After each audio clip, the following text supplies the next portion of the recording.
व्यक्तिगत बारे में नमस्कार दोस्तों, देश दरबार न्यूज चैनल पर आपका स्वागत है। आज हम राजस्थान के पश्चिमी अंचल धोरों के अंदर एक जो छोटा सा गांव धोरीमना के अंदर 10 दिनों से लगातार एक धरना जो जारी है, और इस धरने के अंदर हम ऐसे एक संघर्षशील जो कहते हैं हार के सिरमौर और व्यक्ति 80 साल की उम्र बुजुर्ग व्यक्ति 10 दिनों से लगातार इस धरने में बैठे हुए माननीय पूर्व हेमाराम जी चौधरी, और इस सरकार की तरफ से देखा जाए तो अभी तक कोई किसी प्रकार से लगभग लग रहा कोई आश्वासन नहीं मिला है। मगर ऐसे व्यक्ति को मैं सलाम करते हैं कि जब हमारे देश के अंदर जो जनता को 36 कौम को साथ लेकर ना कभी जाति देखी ना कभी पार्टी देखी, मगर इस धरने के अंदर जो आज हम आए हैं तो पूछेंगे ये धरना क्यों है, कैसे है। सर आप नमस्कार। नमस्कार। ये धरना कितने दिनों से लगातार जारी है आपका?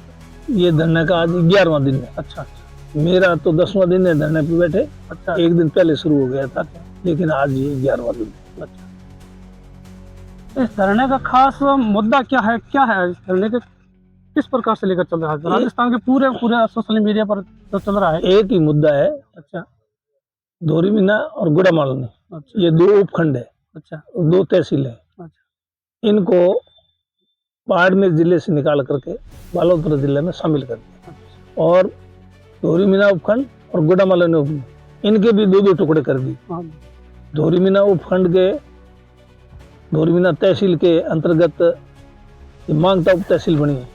ये धोरीमना तहसील और धोरीमना उपखंड का ही हिस्सा था, भाग थी। इनको धोरीमना से निकाल करके नौखड़ा तहसील में डाल दिया, और नौखड़ा तहसील गुड़ामालनी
ये कांग्रेस पार्टी का धरना नहीं है, ये आरएलपी का धरना नहीं है, ये बीजेपी का धरना नहीं, ना किसी व्यक्ति विशेष का, ये जनता की तरफ से धरना है। अच्छा, ये पार्टी की तरफ से भी धरना कांग्रेस पार्टी दे सकती थी, क्योंकि मैं कांग्रेस पार्टी से जुड़ा हुआ हूँ। अच्छा, परंतु मैंने कांग्रेस पार्टी की तरफ से धरना देना उचित नहीं समझा। इसलिए उचित नहीं समझा कि कांग्रेस पार्टी की तरफ से धरना देंगे तो बीजेपी वालों का उसमें सम्मिलित होने का सवाल ही नहीं।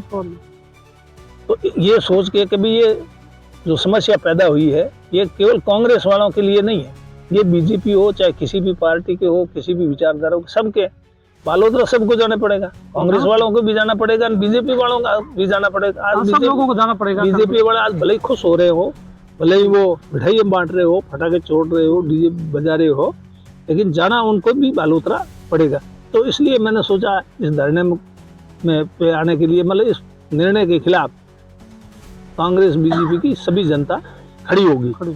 लेकिन ये दुर्भाग्य हमारा कि बीजेपी ने इससे किनारा कर दिया और इसको राजनीतिक मुद्दा बना दिया, और वो इस निर्णय का स्वागत कर रहे हैं। जनता के हित में ये निर्णय हमने किया, और वो तो खैर ना आवे, नहीं इसमें सम्मिलित नहीं हो, कोई बात नहीं, उनकी इच्छा की बात है, कोई जोर जबरदस्ती नहीं। यहाँ जो जिसकी इच्छा होती है, जिसका मन होता है वही आता है। परंतु इस धरने को विफल करने के लिए उन्होंने एडी से चोटी जो लगाई, इतनी ताकत लगाई, सत्ता का उपयोग करते हुए उन्होंने सरकारी कर्मचारियों को तो इतना डरा दिया। ऐसा एक कर्मचारी को एपीओ किया, यहाँ रोड से चलते हुए जा रहा था और उसका फोटो कोई, अब हम रोड पे जाए या कोई खींच ले, मिल जाए आपस में, ऐसा ही कोई फोटो कोई मिल गया उनको, उसके आधार पे उनको एपीओ करके यहाँ से उधर से मुख्यालय उसका कर दिया। तो उसके बाद से कर्मचारियों में तो ऐसी दस्त फैल गई कि वो या तो क्या बाहर ही कहीं अगर हम खड़े हों तो भी वो दूसरी तरफ अपना मुंह करके निकलने की कोशिश करते, कहीं इनके साथ फोटो नहीं आ जाए, और फोटो आ गया तो हमारी नौकरी खतरे में पड़ जाएगी। ये तो रही कर्मचारियों की बात। इसके अलावा भी जनप्रतिनिधि है, सरपंच है, प्रधान है, दूसरे है, उनकी भी इन्होंने हालत खराब करी, सबकी जांचें बैठा दी और टीमें गई है वहाँ पर, रिकवरी निकाल रहे हैं, उनको नोटिस दे रहे हैं, काम घटिया है वगैरह, भैया क्यों ना आपसे इतनी वसूली की जाए, इस तरह के उनको भी परेशान करने में कोई, और उनको बुला बुला करके वीडियो, बस इसी एक ही काम में लगा हुआ है। इसी तरह से बिजली विभाग है, वो भी अपने विभाग के एन जेएन वगैरह उनको निर्देश दिए कि आप जाओ, बिजली के तो कनेक्शन करीब करीब सारे लोगों के हैं, तो उनके जा करके चेकिंग करके उनको कोई सीट भरो। अब जा करके उनको कहा बस इसकी सीट भरनी है, इसने कोई चोरी की है बिजली की नहीं की है, सीट में ही लिखना है, उसका प्रूफ क्या। फिर एक बार लिख दिया वो तो गया, फिर उसके बाद में अगर अपील भी करेगा तो वो ऐसी यहाँ करनी पड़ेगी, बालोतरा जाना पड़ेगा, और वो भी ऐसी सुनवाई कौन सा करे, इनका दबाव नहीं करेगा, उसको पैसा भरने का। ऐसा मतलब अन्याय आम आदमी के शुरू कर दिया इन्होंने इस धरने को दबाने के लिए, जिससे कि ये मैसेज जाए कि जनता इनके साथ नहीं है, धरने पे कोई लोग जा नहीं रहे, ये धरना कुछ लिमिटेड लोगों का है, ये साबित करने के लिए। जबकि मामला बिल्कुल उल्टा है, इनके साथ कुछ लिमिटेड लोग हैं और बाकी सारे लोग इस फैसले के खिलाफ हैं। और इस बात को लेकर कर रैली होगी, तब पता लग जाएगा कितने लोग इस फैसले के पक्ष में और कितने लोग खिलाफ। कल रैली है जो 14 जनवरी का आपकी, उस रैली के अंदर हमें सुनना आ रहा है कि सीमाएं सील की जा रही है, क्या यह सही है? इन्होंने सब जगह, इनका प्रयास है, इनके निर्देश है इनकी पार्टी की सरकार की तरफ से कि गाड़ियां जो आ रही है उनको सील करो, उनको जब्त करो, चालान भरो, जिससे कि लोग पहुंचे नहीं। ये इनका पूरा प्रयास, ये प्लानिंग थी इनकी, और इस प्लानिंग का हमें पता लग गया।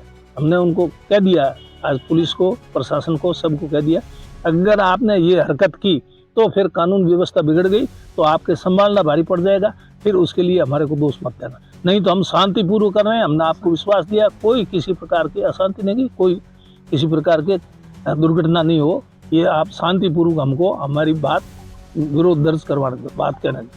तो इस प्रकार से सुनने में आ रहा है कि जैसे हम यहाँ के जो गोड़ामलौन है, धोरीना के अंदर, ये लोकतंत्र चल रहा है या कोई राजतंत्र चल रहा है, क्या है?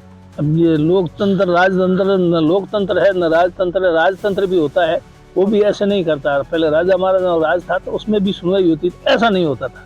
और लोगों को दबा रहा है, इसका मतलब यह कुछ हो रहा है, लोगों को तो दबा रहे हैं। दबाने में मैंने कहा नहीं, इतना टॉर्चर कर रहे हैं लोगों को, लोगों में इतना भय पैदा कर दिया। यहाँ इस हमारे धरने पे आने में लोग कतरा रहे, सिर्फ वही लोग आ रहे हैं जो जिनका बहुत कलेजा मजबूत है, जिसके अंदर डर बैठ गया, डर बैठा रहे हैं, जिससे यहाँ आवे नहीं, और तो क्या है?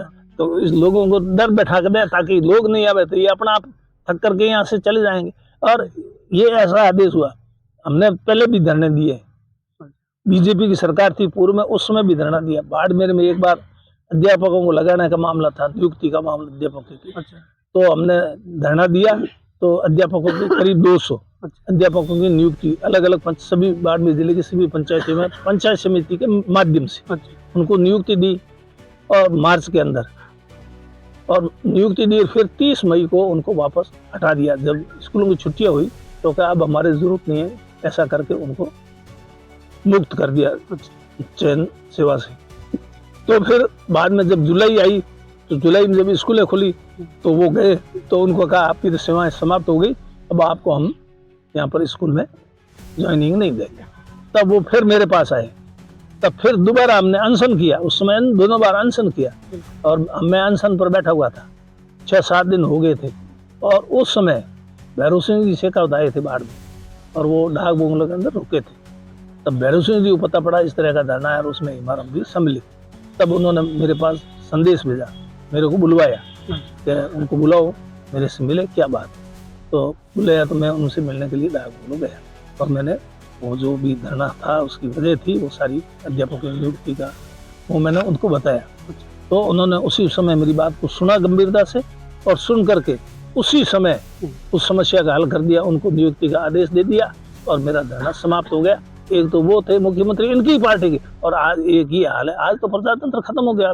बीजेपी के राज में भी प्रजातंत्र था पहले, अब खत्म हो गया। आपकी जो कल रैली है ये कहाँ से कहाँ तक जाएगी सर, बताइए थोड़ा। ये तो धोरीमीना के अंदर ही है। धोरीमीना के अंदर ही है? हाँ, धोरीमीना के अंदर। अच्छा, पॉइंट क्या है, मुख्य पॉइंट बिंदु? ये धरना स्थल है, यहाँ से रवाना होकर के हौली चौक से फिर वापस एसडीएम कार्यालय पर। बहुत बहुत धन्यवाद। धन्यवाद।